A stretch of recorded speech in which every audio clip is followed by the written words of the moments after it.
Halo Bapak Ibu, saudara-saudari sekalian, lovers and haters. Salam cerdas Indonesiaku. Jumpa lagi kita pada kesempatan kali ini. Bagi Anda semua yang belum subscribe channel saya, silakan subscribe channel saya, tekan loncengnya agar Anda dapat notifikasi setiap kali saya mengupload video-video saya. Oke, seperti yang Anda bisa lihat, saya kembali memakai baju bernuansa merah. Artinya, ini adalah berita yang hot. Tetapi, hotnya ini bukan tentang VTube. Boleh dong, saya pakai baju merah memberitakan sesuatu yang hot, tetapi tidak ada hubungannya dengan VTube. Tidak selalu kalau saya berbaju merah itu mengulas berita hot VTube. Bisa juga berita yang lain selain VTube. Kira-kira seperti itu. Oke, berita hotnya apa gitu selain VTube? Yaitu mengenai kejatuhan Bitcoin. Oke, kejatuhan Bitcoin hanya karena dua hal setidak-tidaknya. Ada lagi sih hal yang lain, tapi kita lihat dua hal saja dulu. Kenapa saya anggap ini adalah suatu berita yang hot? Begini. Saya kan pernah membahas mengenai Warren Buffett dan juga Lo Keng Hong. Kalau Warren Buffett itu investor nomor 1 dunia lah, yang tidak usah diragukan lagi. Kalau Lo Keng Hong itu adalah investor ya top lah Indonesia. Oke, dua-duanya mereka tidak menyentuh Bitcoin. Oke, nah. Anda bisa lihat videonya di sini ketika saya membahas mengenai pendapat Warren Buffett mengenai Bitcoin yang dianggapnya sebagai sekotak racun tikus. Nah, tentu ini adalah sesuatu yang tidak menyenangkan buat mereka yang menyukai atau pencinta cryptocurrency, khususnya Bitcoin. Allah, Pak Chandra itu percis tuh kayak si orang tua Warren Buffett itu, ya, pikirannya kolot gitu ya. Mainnya cuman saham, reksadana, dan lain-lain. Kita dong milenial, mainnya Bitcoin. Terserah lu coy. Ya. Hidupkan pilihan. Biasakan kita itu tetap sepakat untuk tidak sepakat. Kalau kita tidak sepakat, maksudnya apa Pak? Iya, kita sepakat untuk tidak sepakat. Bingung? Begini, tidak harus selalu dua pendapat itu harus dipertemukan mengeluarkan satu konsensus, nggak bisa. Nah, yang benar adalah lu mau pendapat begini, gue begini, ya sudah kita sepakat aja, nggak usah ribut. Ya sudah, lu sana, gue sini gitu. Itu maksudnya sepakat untuk tidak sepakat dan tidak usah ribut. Tidak usah ngebully. Alah kamu orang tua lu kolot, kita dong milenial, atau yang dibilang kolot ini, alah lu anak muda lu gini-gini. Nggak perlu, terserah dia mau main Bitcoin, main gitu. Oke, begitu juga ketika beberapa bulan yang lalu saya membahas mengenai Bitcoin. Anda lihat di sini bahasan saya mengenai Bitcoin yang pertama, ya. Nah, di situ juga saya banyak mendapatkan nyinyiran dan bully yang menganggap seakan-akan saya nggak ngerti gitu Bitcoin. Mereka yang main Bitcoin itu lebih ngerti dari saya. Oke, begitu juga ketika saya membahas tentang Bitcoin yang kedua. Di sini Anda lihat videonya. Sama, seakan-akan ada orang yang membuli, alah Bapak ini ketinggalan zaman, kami dong sudah bikin untung begini main Bitcoin. Ah Bapak bodoh, ya terserah coy. Ya, itu kan uang lu, uang saya, ya saya tidak main Bitcoin. Terserahlah Anda mau bilang saya orang bodoh, orang apa, terserah. Oke. Nah, menariknya, saya sering ditelepon oleh beberapa teman atau ada beberapa, ya sebut saja jemaat gitu ya, yang bertanya kepada saya, Pak, bolehkah kita berinvestasi di Bitcoin? Kalau saya bilang, bukan soal boleh atau tidak boleh. Apakah itu sesuatu yang logis atau tidak? Ya kan? Kalau menurut saya tidak logis, tapi teman-teman saya banyak yang untung Pak. Iya, tapi Anda tahu nggak, banyak juga yang buntung. Ya, malah jangan-jangan yang buntung lebih banyak daripada yang untung. Di sebuah investasi tidak mungkin semuanya orang untung. Begitu juga tidak mungkin semuanya orang buntung. Anda mau main saham, mau main emas, properti, semua sama. Tetapi masalahnya adalah di antara semua pilihan investasi. Tapi sebelum itu saya harus nyatakan dulu pendapat saya. Bagi saya Bitcoin itu bukan investasi. Sudah saya bahas. Begini, kalau Anda berinvestasi di saham, ada barangnya. Meskipun sekarang saham itu scriptless, ya, tidak ada bentuknya tapi secara elektronik. Tetapi ada yang menyatakan bahwa dengan memegang saham sejumlah tertentu, Anda memiliki saham PTA atau Bank A misalnya.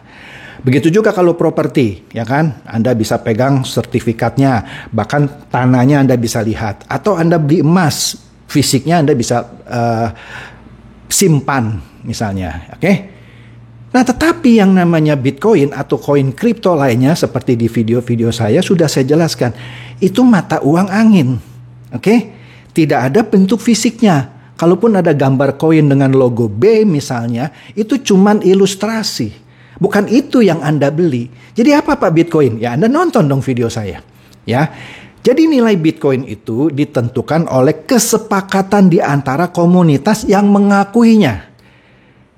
Nah, di komunitas yang tidak mengakuinya ya tidak laku. Contoh begini, emas. Emas, Anda mau mengakui atau tidak mengakui, seluruh dunia mengakui harganya sekian misalnya. Ya kan, Anda mau jual di Jepang, Anda mau jual di Indonesia, mau jual di Hong Kong, dimanapun harganya segitu gitu kira-kira. Ya kan, karena orang mengakui emas itu ya segitu. Anda mau apa lagi? Berlian atau apapun lah. Ya, ada dasar dari asetnya. Sedangkan Bitcoin atau koin kripto lainnya itu tidak ada dasarnya. Itu diciptakan dari angin begitu. Tiba-tiba ada sejumlah, ya ada prosesnya lah panjang. Anda nonton aja video saya gitu ya. Jadi tiba-tiba orang seluruh dunia mengakui ini Bitcoin nih harganya sekian, kira-kira begitu. Tidak ada underlying asetnya. Oke. Jadi berbeda dengan saham misalnya yang nilainya ditentukan oleh beberapa faktor yang bisa dihitung. Misalnya kalau sebuah bank, umpama ya BCA, dengan nilai perusahaannya sekian, kemudian keuntungan tahunannya sekian, kemudian prospek bisnisnya sekian, kredit macetnya rendah dan seterusnya, maka nilai sahamnya yang tepat kira-kira segini. Ini biar gampangnya aja ya, itu disebut ya fundamental atau technical analysis ya. Sehingga kalau harga saham itu suatu saat kemurahan, itulah saat Anda untuk membeli biasanya orang. Tapi ketika saham itu kemahalan dengan perhitungan yang tadi saya sebutkan, misalnya itu saatnya Anda harus jual misalnya. Kira-kira seperti itu permainan trading saham. Wajar. Jadi ada dasarnya untuk menentukan kapan Anda beli saham, kapan Anda jual saham. Misalnya kalau Anda menggunakan konsep trading. Tapi kalau Anda menggunakan konsep menabung saham seperti yang saya jelaskan di sini, lain lagi. Silakan nonton saja. Kembali lagi ke Bitcoin atau cryptocurrency lainnya. Kita ngomong Bitcoin saja lah. Bitcoin itu nggak ada underlying asetnya. Oke? Maksudnya apa? Anda nggak bisa menentukan apakah Bitcoin yang sekarang ini harganya sudah kemahalan ataukah sudah kemurahan. Beda dengan saham tadi. Yang ada adalah hanya feeling, ini bakal naik lagi nih, ini bakal naik lagi nih. Atau ini bakal turun lagi nih, bakal turun lagi. Tetapi itu semuanya nggak ada dasarnya. Jadi kalau Anda, ya bolehlah Anda bilang berinvestasi di Bitcoin, pada dasarnya Anda berspekulasi. Nggak ada hitung-hitungan technical analysisnya Bitcoin tuh nggak ada. Nanti saya buktikan, oke? Nah, kemudian kenapa Bitcoin tidak diterima oleh semua negara? Hanya beberapa negara saja yang menerima Bitcoin, dalam arti kata bisa digunakan sebagai mata uang yang diperdagangkan begitu ya, diperdagangkan untuk membeli barang dan segala macam gitu ya, dan legal untuk dipakai misalnya. Negara yang bebas melakukan itu misalnya Jepang, Amerika, Singapura juga, dan beberapa negara lain. Termasuk China sebelumnya. Oke? Tetapi di Indonesia, Anda hanya bisa jual beli Bitcoin tapi tidak bisa dipakai untuk membeli barang. Oke? Nah, kenapa? Begini. Bitcoin atau cryptocurrency apapun, itu adalah musuh sebenarnya. Musuh negara. Kenapa? Orang bisa transfer Bitcoin tanpa melalui bank sentral.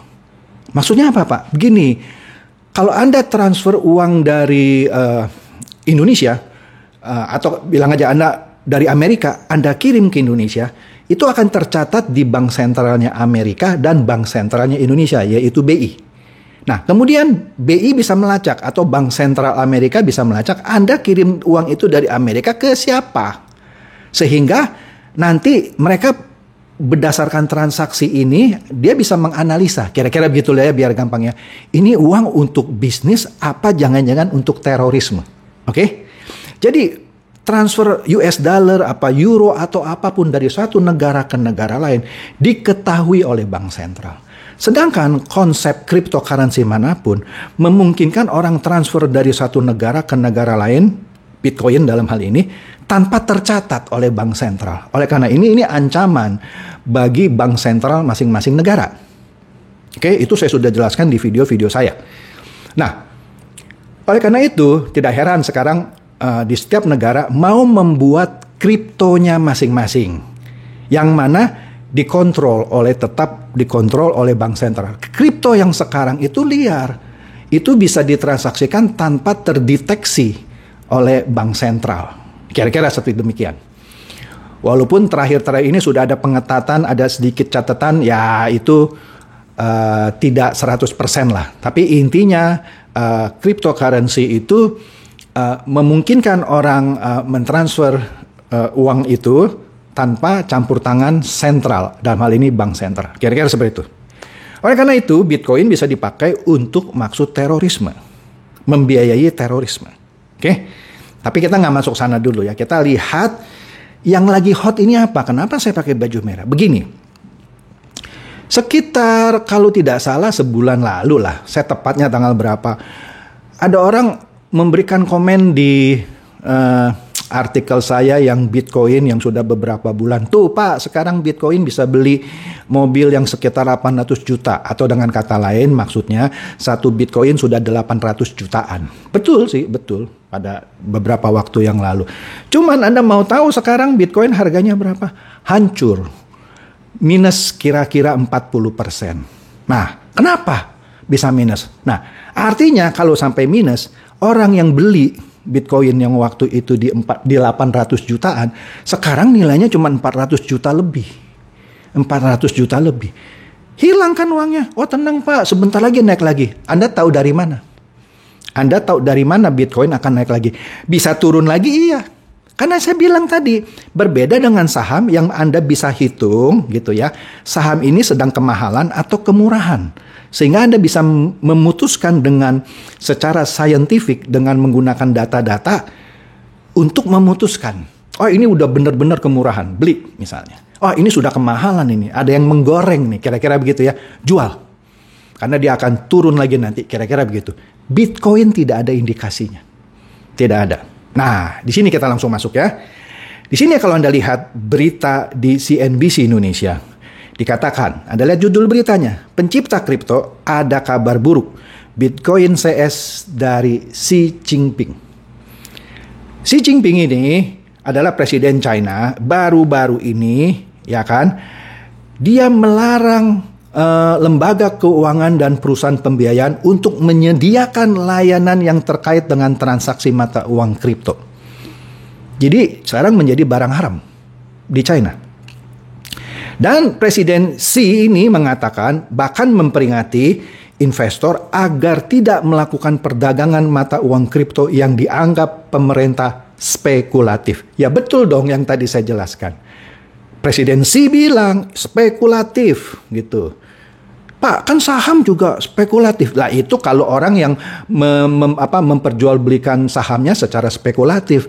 Padahal ada caranya memperjualbelikan saham bukan dengan cara spekulatif, dengan hitung-hitungan menggunakan fundamental analysis, technical analysis dan segala macam lah. Ribet lah, saya nggak usah terangkan sekarang. Kalau Bitcoin asli spekulatif. Saham bisa spekulatif juga, tetapi ada caranya untuk tidak spekulatif. Menabung saham kan tidak spekulatif. Yang seperti saya sudah terangkan di video saya. Lanjut. Nah, mengutip CNBC International yang melansir Reuters, ini adalah upaya baru China untuk menekan pasar perdagangan digital yang berkembang masif. Iya, karena disukai bisa transfer-transferan tanpa diketahui oleh bank sentral. Dikatakan lagi di sini, di bawah aturan itu, lembaga keuangan termasuk bank dan saluran pembayaran online tidak boleh menawarkan klien apapun terkait cryptocurrency. Lalu, jangan-jangan Bitcoin udah nggak boleh diperjualbelikan nih. Nah, ini kan beritanya baru begini ya. Nah, kemudian kita lanjut nih. Beritanya, otoritas Cina menyebut penggunaan uang kripto secara serius melanggar keamanan properti orang. Bahkan mengganggu tatanan ekonomi dan keuangan normal. Iya tadi, karena bisa berseliweran tanpa diketahui oleh bank sentral. Oke? Nah, kemudian di sini dikatakan lagi, institusi tidak boleh menyediakan layanan tabungan, kepercayaan atau penjaminan cryptocurrency atau mengeluarkan produk keuangan yang terkait cryptocurrency. Mati loh. Ya kan? Nah, dan seterusnya Anda boleh baca di CNBC ini, ya kan? Nah, kemudian di sini dikatakan negeri panda ini menutup bursa mata uang kripto lokalnya yang menyumbang 90% perdagangan Bitcoin global. Artinya selama ini perdagangan Bitcoin 90%-nya terjadi di China. Lah, kalau sekarang si Presiden Xi bilang tidak boleh lagi, ya mati itu orang. Yang saya lagi bingung tuh orang-orang di China yang pegang Bitcoin gimana jualnya ya. Nah, ini saya lagi nunggu ini beritanya ya. Bagaimana dia jualnya? Apakah dia harus jual melalui channel di luar negeri gitu ya? Nah, kalau orang-orang Cina udah nggak bisa jual beli lagi, padahal dia merajai 90% perdagangan Bitcoin global, siapa lagi itu yang nanti jual beli Bitcoin? Tinggal 10% kan? Ya kecil dong pangsa pasarnya, gitu ya. Nah, kemudian Anda teruslah baca di sini ya. Ada juga pernyataan yang mengatakan begini. Di berita ini juga dikatakan bahwa pernyataan tersebut juga menyoroti resiko perdagangan kripto, di mana otoritas menegaskan kembali ke warga bahwa mata uang virtual atau kripto gitu ya, tidak didukung oleh nilai nyata. Nah, betul kan yang saya bilang? Kalau tadi saham atau emas ada nilainya, ada underlying asetnya. Mata uang US dollar ada, dijamin oleh pemerintah Amerika. Saham bisa dihitung harganya berapa nih kira-kira. Bitcoin itu kan nilai kesepakatan. Kalau yang mayoritas tumbang tinggal 10%, siapa lagi yang nentukan? Nah, makanya di sini dikatakan mata uang virtual atau kripto ini tidak didukung oleh nilai nyata.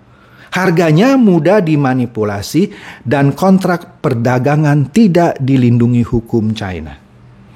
Iya karena itu dianggap mata uang yang tidak terkontrol oleh bank sentral.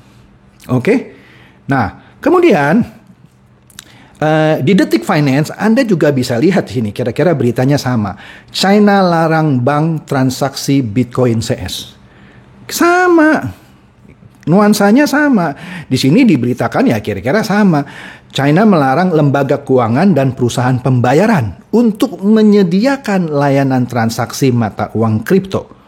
Negara itu juga menghimbau investor tidak melakukan perdagangan Bitcoin CS. Artinya, mata uang kripto tidak boleh lagi diperdagangkan, kira-kira begitu. Ini yang saya mengerti gitu ya. Lembaga yang dimaksud siapa saja? Dikatakan di Detik Finance ini, bank, saluran pembayaran online tidak boleh menawarkan klien apapun yang melibatkan uang kripto, seperti pendaftaran, perdagangan, clearing, dan penyelesaian settlement, gitu ya.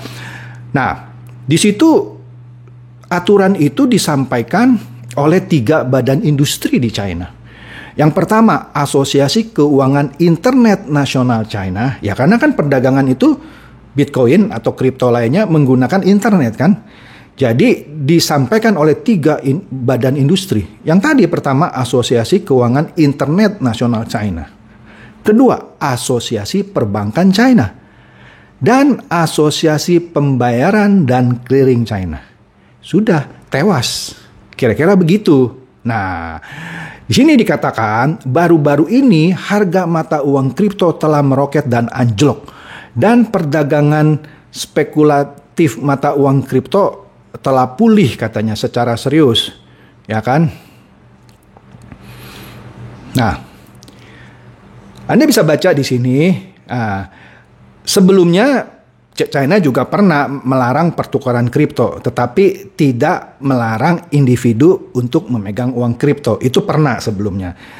Tidak hanya itu, pada tahun 2017 sebenarnya China menutup bursa mata uang kripto lokalnya dan membekap pasar spekulatif yang menyumbang 90% dari perdagangan Bitcoin global. Sebenarnya ini bukan yang pertama kali gitu ya. Kemudian pada Juni 2019, Bank Sentral China mengeluarkan pernyataan akan memblokir akses ke semua pertukaran mata uang kripto domestik dan asing serta situs web pemasaran kripto. Mati lah. Ya kan? Yang bertujuan untuk menekan semua perdagangan mata uang kripto dengan larangan penukaran mata uang asing. Nah, di sini semakin jelas gitu ya, bahwa China sekarang benar-benar memusuhi Bitcoin, kira-kira demikian. Nah, kita lihat di sini nih, berita dari Kontan. Apa judulnya? Harga Bitcoin terjun bebas. Karena apa? Karena China dan Elon Musk jadi penyebabnya. Kenapa sih si Elon? Padahal kan dulu Elon katanya salah satu primadona atau siapa ya, sebut sajalah promotor lah Bitcoin, karena Elon adalah orang yang pro, kira-kira begitu dengan Bitcoin. Beda dengan Warren Buffett ya, yang tidak main Bitcoin. Kenapa di sini dikatakan Elon juga ikut campur menjatuhkan harga Bitcoin? Nah, harga Bitcoin ini ya kan pada hari Rabu lalu, beberapa hari yang lalu gitu ya, itu anjlok menjadi hanya 40.000 US dollar. Atau kalau kita sebut dengan ya kira-kira di angka US dollar 14.000, itu kan artinya cuman sekitar 560 juta. Padahal sebelumnya kan pernah 800 jutaan. Anjlok itu. Kenapa? Karena setelah China tidak mengizinkan kripto dalam transaksinya. Nah, berarti cuman dibilang dilarang aja langsung anjlok. Ya kan? Nah, ini karena tidak ada dasar harganya. Dan China memeringatkan investor terhadap perdagangan spekulatif di dalamnya. Ya tadi yang sudah disebutkan. Nah, oleh karena itu nilainya jadi anjlok. Dan sebelumnya juga dihantam oleh komentar Elon Musk. Ya kan? Yang kita tahu Elon ini adalah CEO dari Tesla, mobil listrik. Ya kan? Nah, apa itu komentarnya Elon? Kira-kira begini ya. Ada dia tweet di Twitternya yang dia berkata bahwa Tesla tidak akan menerima Bitcoin untuk penjualan mobil listriknya, yaitu Tesla. Wah, dunia gempar. Padahal kan dulu orang menggadang-gadang Elon ini adalah pendukung Bitcoin. Kenapa Elon bilang dia tidak menerima Bitcoin untuk penjualan mobil Teslanya? Karena begini, semua mata uang kripto kan ditambang. Anda bisa lihatlah di video saya. Bitcoin ternyata mata uang kripto yang proses penambangannya paling boros energi. Kenapa? Dia ditambangkan oleh sejumlah server, VGA card, dan lain-lain. Ya kan? Dan membutuhkan tenaga listrik kan. Nah, tenaga listrik di beberapa negara itu dibangun masih banyak menggunakan misalnya batu bara sehingga menghasilkan polusi yang diakibatkan oleh pembakaran karbon tadi. Jadi Elon yang bukan menciptakan sih ya kita sebut aja lah menciptakan dan sekarang menjadi CEO-nya mobil listrik Tesla, justru menjual mobil listrik tujuannya untuk memerangi polusi kan. Jadi dia menganggap penambangan Bitcoin bertentangan dengan idenya menjual mobil listrik. Maka dari itu dia tidak mau menerima Bitcoin. Kira-kira begitu. Nah, jadi sebelum China mengeluarkan larangan ini, Elon sudah mencuit dulu. Gara-gara Elon mencuit seperti itu, jatuh jatuh. Ditambah dengan yang China ini. Oke? Nah, oleh karena itu, jadi tidak heran. Tidak heran begini. Nah, sebelumnya malah sempat jatuh di bawah 40.000 US dollar. Jatuh di bawah 40.000 US dollar. Nah, di sini ada berita lucu. Ini berita dari Kontan juga yang menyatakan baru-baru ini Elon Musk mencuit lagi di Twitternya, di mana berhasil mengangkat lagi mata uang Bitcoin ini menembus level 40.000 US dollar. Kan sebelumnya dia sempat jatuh ya di angka sekitar 30 ribuan.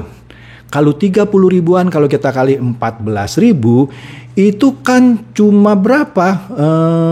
420 juta.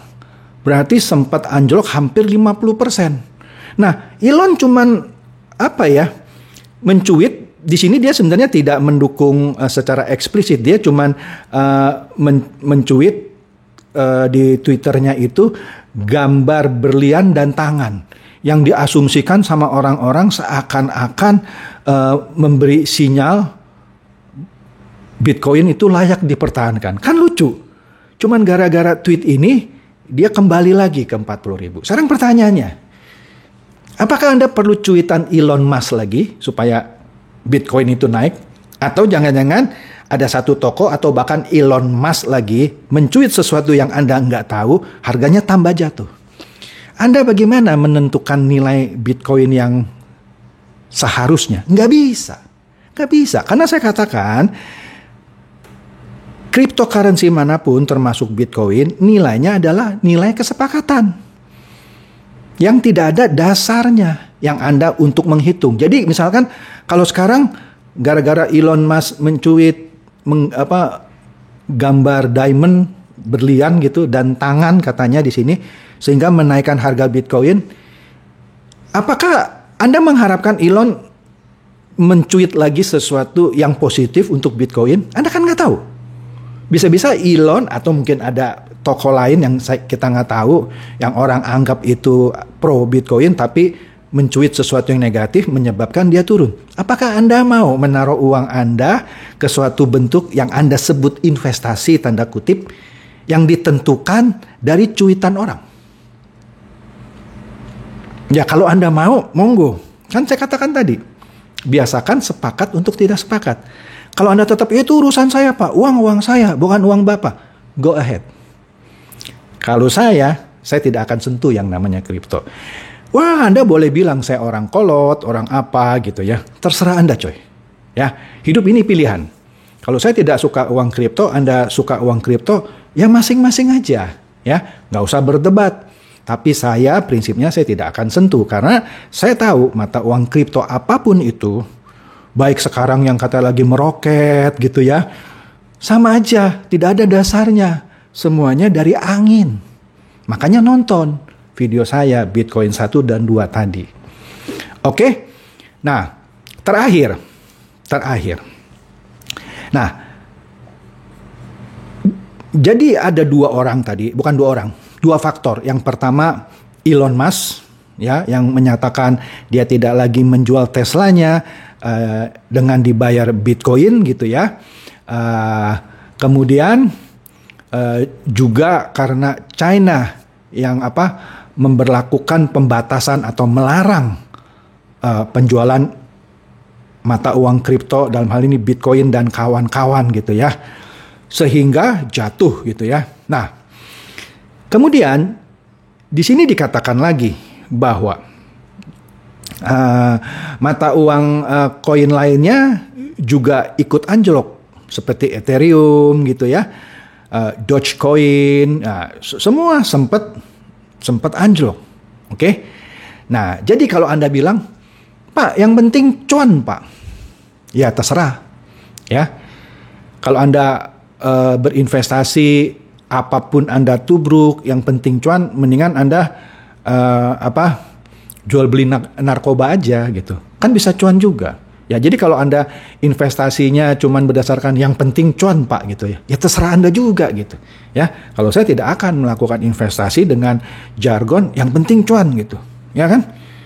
Nah, kemudian yang menarik lagi adalah bahwa peringatan dari regulator di Beijing ya, bahwa investasi di Bitcoin ini adalah sesuatu yang spekulatif gitu ya. Ini juga semakin terus memukul nilai dari Bitcoin dan mata uang kripto lainnya. Jadi demikian bahasan saya, dan ini saya kembalikan kepada Anda semua. Kalau Anda tetap ngotot, ya nggak apa-apa Pak. Ini justru lagi bagus nih, mata uang Bitcoinnya lagi turun, time to buy. Kalau saham kan begitu, saham lagi murah dan kita analisa, oh ini lagi kemurahan nih. Kita beli sebanyak-banyaknya karena kita tahu dia akan rebound istilahnya. Ya karena saham bisa dihitung nilainya berapa. Tapi Bitcoin nggak bisa nilai yang sebenarnya Anda hitung. Pakai rumus apa coy? Kalau Anda dari dulu bisa ngitung nilai Bitcoin ini kemahalan atau ketinggian, Anda nggak bakal jeblok dong. Ya kan? Nah, tapi terserah. Kalau Anda bilang, justru ini Pak, lagi bagus, lagi murah, time to buy. Saya mau tanya, kalau Anda buy sekarang di sekitaran 40.000, kemudian ada sesuatu berita lagi, cuitan dari siapa kita nggak tahu, bikin dia turun lagi ke 20.000, Anda mau gimana? Oh enggak Pak, belum tentu. Kita harapkan dong Elon Musk bikin cuitan lagi supaya Bitcoin naik. Oh jadi Anda investasi berdasarkan cuitan yang namanya Elon Musk itu. Ya terserah coy. Ya, berarti ya tadi Anda menginvestasikan atas sesuatu yang Anda nggak tahu ini dasarnya apa. Kalau orang bikin bangunan kan ada fondasi gitu ya. Ini fondasinya apa? Anda seperti membangun bangunan bertingkat di atas pasir gitu, yang bisa goyang-goyang dan bisa juga ambruk, hancur. Ya, tapi kalau Anda bilang, itu kan pendapat Bapak, terserah coy.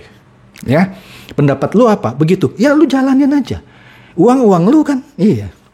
Oke, jadi demikian saja bahasan saya mengenai fenomena yang menghancurkan mata uang kripto dan khususnya Bitcoin. Oke, silakan share video saya ini kepada teman-teman atau kerabat Anda yang Anda pikir boleh tercerahkan oleh bahasan saya pada kali ini. Seperti biasa, terima kasih.